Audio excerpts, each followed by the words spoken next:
हर हर महादेव। दोस्तों, आज हम सुनेंगे शिव और पार्वती की सावन की व्रत कथा। एक ब्राह्मण था, उसकी 4 लड़कियां थी। ब्राह्मण रोज मंदिर जाता, उसके साथ चारों लड़कियां भी जाती। जैसे जैसे ब्राह्मण शिव और पार्वती की पूजा करता, वैसे वैसे वो चारों लड़कियां करती। 3 लड़कियां बिल्कुल ठीक थी, लेकिन सबसे छोटी बेटी अपाहिज थी। तीनों लड़कियां दीपक जलाती, उनका दीपक बहुत ही अच्छे से जलता। लेकिन चौथी लड़की जो अपाहिज थी, दीपक जलाती, उसकी लौ बहुत ही कम होती और थोड़ी देर बाद वह बुझ जाता। ऐसा रोज होता। एक दिन उसने अपनी माँ से कहा, माँ, तीनों बहनें दीपक जलाती है, वे बहुत ही सुंदर जलते हैं, लेकिन मैं जो दीपक जलाती हूँ उसकी लौ बहुत कम होती है और थोड़ी देर बाद वह बुझ जाता है। यह सुनकर उसकी माँ ने कहा, कोई बात नहीं बेटा, कल घी ज़्यादा ले जाना और बत्ती ज़्यादा बड़ी बना लेना, फिर तुम्हारा दीपक नहीं बुझेगा। उसने अगले दिन ऐसा ही किया और फिर भी उसका दीपक बुझ गया। ऐसे करते करते चारों लड़कियां बड़ी हो गई। ब्राह्मण ने उन चारों लड़कियों का रिश्ता किया। बड़ी 3 लड़कियां जो बिल्कुल ठीक थी, उनका विवाह बड़े बड़े घरों में हुआ। लेकिन चौथी बेटी जो अपाहिज थी, उसका विवाह एक गरीब परिवार में हुआ। उसका पति जंगल में जाता, लकड़ियां काट कर लाता, बाजार में बेचता और उससे जो कुछ मिलता उससे वह घर गुजारा कर रही थी। ऐसे ऐसे दिन बीतते गए। एक दिन उस ब्राह्मण की तबीयत बिगड़ी। उसने कहा, आज मेरी तबीयत बिगड़ गई है, आज मैं जंगल नहीं जा पाऊंगा। उसकी पत्नी ने कहा, कोई बात नहीं, कल लकड़ी ले आएंगे। यह सुनकर वह घर में आराम करने लगा। लेकिन अगले दिन उसके पास खाने के लिए कुछ न बचा, तो वह बोला कि आज तो जंगल में जाना ही पड़ेगा, वरना आज शाम को हम क्या खाएंगे।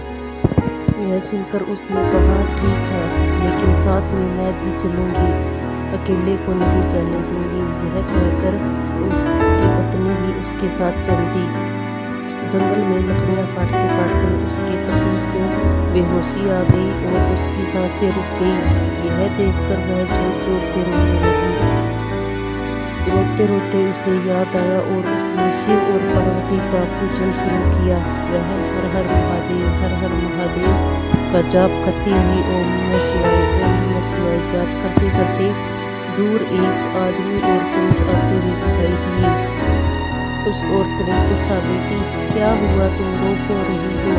उसने कहा, बहन कुछ नहीं, बस मेरे पति को अचानक लकड़ियां काटते काटते बेहोशी आई और इनकी सांसें थम गई। अब मैं क्या करूंगी, कैसे घर जाऊंगी और सभी को क्या कहूंगी, मेरा घर कैसे चलेगा। यह सुनकर माता पार्वती को दया आई।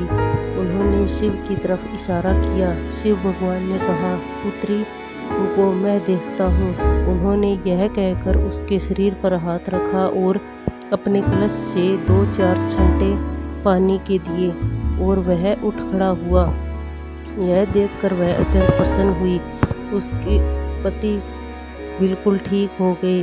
शिव और पार्वती ने कहा, बेटा अब तुम्हारे घर में अन्न धन की कोई कमी नहीं रहेगी। यह कहकर वे अंतर्ध्यान हो गए। जब वे दोनों घर लौटे तो उसकी माँ ने पूछा, बेटा आज लेट कैसे हो गए, बहुत देर कर दी आने में। तब उसकी बहू ने कहा, माँ जी, हम जब जंगल में लकड़ियां काट रहे थे तब आपके बेटे अचानक मूर्छित हो गए और इनकी सांसें रुक गई।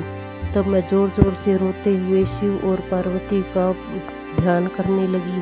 तभी वहां एक पुरुष और एक औरत आए और उन्होंने इन पर हाथ रखा और जल के छंटे दिए और यह बिल्कुल ठीक हो गए। यह सुनकर वह बोली, बेटा यह कोई और नहीं, शिव और पार्वती ही थे। यह सुनकर उन दोनों ने हाथ जोड़ लिए और बोले कि आज से हम हमेशा शिव और पार्वती की पूजा करेंगे, हर सावन मास व्रत रखेंगे और ओम नमः शिवाय का जाप करेंगे।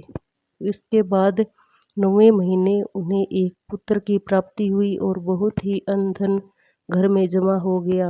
एक दिन उस लड़की के पिता ने सोचा, कि क्यों न बेटियों को संभाल कर आऊं। यह सोचकर वह ब्राह्मण अपनी लड़कियों के ससुराल की तरफ रवाना हुआ। पहले उन तीनों बेटियों के घर पहुंचा। उनके तो बहुत ही ठाठ बाट थे, दूध में बनाती और घी में खाती। उसने सोचा कि अब चौथी बेटी को भी संभाला जाए, क्या पता उसे मिर्च रोटी भी नसीब होती है या नहीं।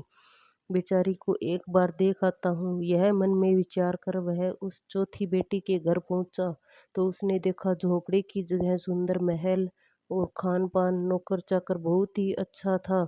उसने पूछा, बेटी ये कैसे हुआ?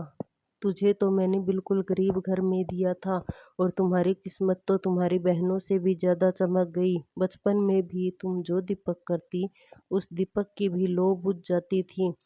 तब उसने कहा, पिताश्री, जब हम जंगल में लकड़ी लाने गए तो इनके साथ क्या क्या हुआ, यह सब बताते हुए वह रोने लगी और ओम नमः शिवाय का जाप करने लगी। तब उस ब्राह्मण ने भगवान शिव की तरफ हाथ जोड़ लिए और कहा, हे शिव तेरी माया। यह सुनकर ब्राह्मण ने कहा कि मैं भी ओम नमः शिवाय का जाप करूंगा और कहते सुनते को सभी को यह कथा सुनाऊंगा। हे प्रभु, जो भी आपकी कथा सुने और कहे उनको अमर सुहाग दे। जय भोलेनाथ।